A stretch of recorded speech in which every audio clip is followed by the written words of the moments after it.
We're ready to go on the way for map number 2. We're gonna go bootleg, search and destroy. I'm gonna put my honor on the line. I'm gonna say apeX are gonna win this tournament and they're not gonna lose a single map. Probably going to agree with you. I want to be controversial, but I don't want to get it wrong, and I've got a lot of faith in apeX.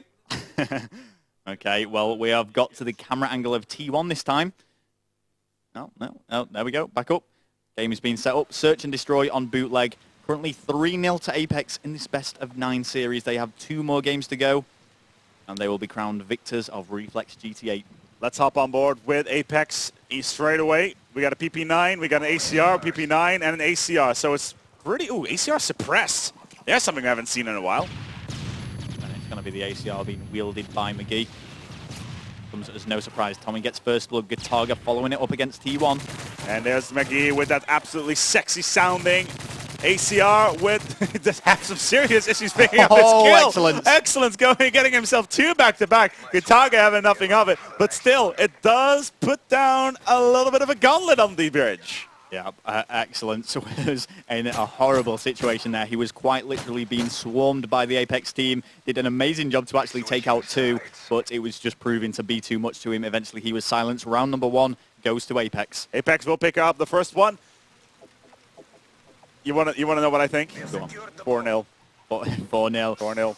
I don't think so. I think it's going to be close. I'm going to say 4-2. apeX so far on SND bootleg 1-2. Lost 0, 1-8. Or basically every single time they've had 4 counters. So basically for every win they get 2 counters. Okay. Well, let's see what happens here. T1 is in a good position, but he has been stunned. The apeX player has read this well. Torres has got the bomb planted. Monks picks up Swanee. And got Tech in his clan tag there. Misspelled though. Obviously his teammate Tech. Actually 3 down. There is only 1 left alive. It's SA. Oh, he's behind you, McGee. Oh, well, there goes my prediction. T1's going to pick up the kill. 1-1. ACR suppress was not enough. He did manage to choke a little bit in the first round. Yes, didn't manage to pick up the kill against Excellence, who you can pretty much class that as a turn-on. I think he emptied so many bullets into him. Excellence was just trying to take on the whole of the apeX squad by himself. Managed to get 2, a valiant effort, but couldn't quite clutch it.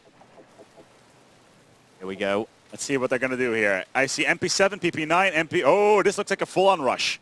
Yep. With 1 ACR. Down this right-hand side. They're going to go... This is very, very interesting. They're going for defense, hardcore defense, straight on towards the bomb site itself. T1 picking up the first one on towards Gataga. Can he follow up here? Gataga pretty much clutching it every single time for apeX on CTF Arcade. And sublimely played, but is it going to be enough? Because all of a sudden, Tier 1 is by himself. At this rate, if we go to all 8 rounds, apeX will still win because they picked up the first one. Absolutely. I mean, T1 was actually telling me how easy this game would be and how he was just going to destroy apeX all by himself. And that hasn't been fruitful so far, as he does get shut down by McGee, who's going to pick up the final kill. McGee representing TTHZ here at this tournament, which is an abbreviation of T-Towel Heads. Sorry? T-Towel Heads are a professional Deserto team. I'm trolling you a bit, but that is what it stands for. Okay. Let's have a look and see what Swanee can do. He's got the red dot ACR. Familiar gun. 3 ACRs. Yeah, 3 ACRs on the apeX lineup. On defensive is a very good call. Let's see what his UMP and 45 from Gataga can do. Swanee will open up proceedings so far. Has done a sublime job as they're on this defensive. Very interesting defensive situation, actually. Rico could just walk in and plant on B. They could do, yeah. Gataga doesn't seem to want to advance further than that. He was expecting someone to poke the head over there. There's somebody there. Stun did go in, but he wants to approach this from a different angle. Using UMP. Oh, Torres takes him out. That's going to leave 2 SMGs and an ACR on towards the map. It's actually only Swanee and McGee now. Yeah, Swanee and McGee, the 2 ACR players. McGee going for a silencer, Swanee going for a red dot. The red dot was also picked up. See how it's going to work out. They're on the defense here, and they do have a 2-1 lead at the moment. 1 minute 30, time is slowly ticking away, so this is good news for apeX. Oh, and T1 reads that situation brilliantly. He knew that someone would be around that corner. And McGee is going to be the last one standing again. He all on his own with the silent. Stacey does spot someone. Two He's versus one. two. It was Torres. Oh, Torres! It's 2-2. Blade to the face of McGee. Here we go. Here we go. Here we go. Big reflex. Shink. Those sunglasses. Yeah. Switching sides. Switching sides. It's 2-2. Okay, and we're going to get on board with the attacking team once again. And it is actually going to be... Oh, okay. We were on the defensive side. So there we go. Switching things up. And let's see what Swanee can do here. He was looking over road. He pushing through the middle. Switching over to an MP7 this time around, leaving his ACR silence behind, and all of a sudden Fariko are opening up in a really, really bad display on the apeX side. They cannot afford to lose this round. If they do, this will be the first defensive round for apeX that they lose, and it is going to be the first defensive round from apeX they're going to lose. For the first time in the series, we have Fariko in the lead. It's a really quick round. Fariko Dragons coming out in full force and staying in this game. It is 3-2 at the moment. Switching sides. Not too bad.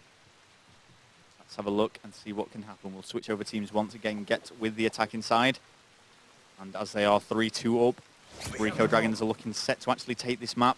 Will apeX be able to keep their 0 loss streak, 100% wins, or is this going to be the end? Swanee takes out Monks. Excellence tries to get that entry on towards B. Is apeX going to be playing passive this time again? That is the question. Look at this. Now that's keen. That's a really nice spot. It's one that's used quite a bit these days. So you can almost expect someone to be there, particularly on Search and Destroy, where teams are slightly more defensive, even if they are on the attack. T1 just hopping up and down over the bin. Not going to be trying to go for a kill, but just trying to find somebody. Femtex. We're seeing a defensive attacking side, it would seem. Aggressively passive team. Aggressively passive. Key words. Well, T1 doesn't want to budge from that corner at all. Torres in the other corner. And if apeX were sensible here, they would just make sure they would be defending them bombs instead of trying to push around and go for the kills. Well, that seems to be what they've been doing. Yeah, there are still 4 of apeX alive, so it is looking quite good for them to bring this back to 3-3. There is the first one. Ooh, tagged up tier 1. Here, the moves all the way out, actually. Very, very, very, very far. McGee, that was McGee actually taking out Torres, and all of a sudden, Fariko are with only one man standing. It's tier 1, and he's going to drop. Oh, and Tommy take out T1. It was the calm before the storm. There was a lot of silence, but there we go, 3-3. Incredibly close now. Are apeX going to be able to hold on to their 0 losses? Will Fariko Dragons be able to break? Switch over towards apeX. We're going to go into what the game considers overtime and what we consider to be the last round. Yeah, last round, who is going to be attacking? It's going to be apeX. They have... This is really difficult to call. UMP, ACR, MP7. Is McGee running you? Yes, he's running ACR. He's dropped his MP7 again, but he's playing it passive. Look at this position. Yeah, this he's expecting somebody to come in from above. It doesn't surprise me by McGee. This is the play style that he tends to have. Tommy hates it.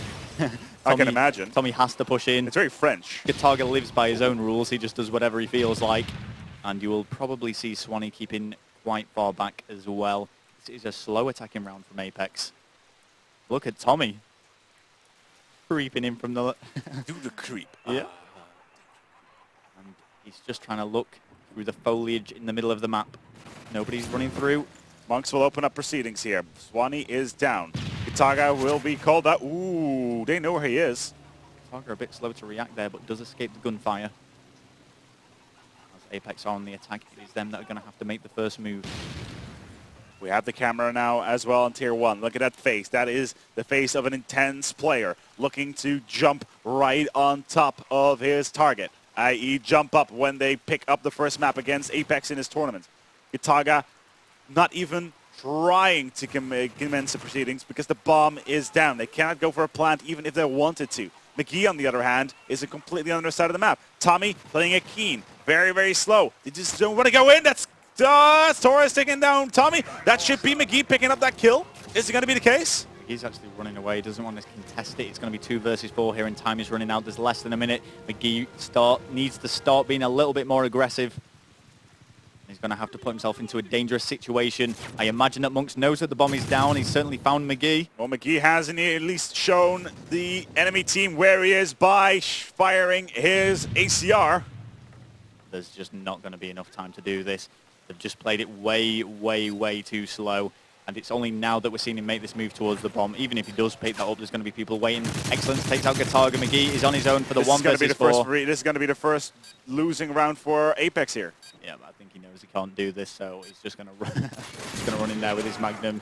And Excellence picks up the final kill. Fariko will pick himself up a single one. It's the first map here by apeX that they lose. And it's going to be an SND on bootleg for the first time in this one that they managed to lose a map. And that effectively is going to put them on 11 rounds versus 8 rounds on bootleg in the statistics, while the Dragons in the meantime continue their play on bootleg S&D by winning 3, getting themselves 16 points and losing themselves only 2 maps with 8 points picked up.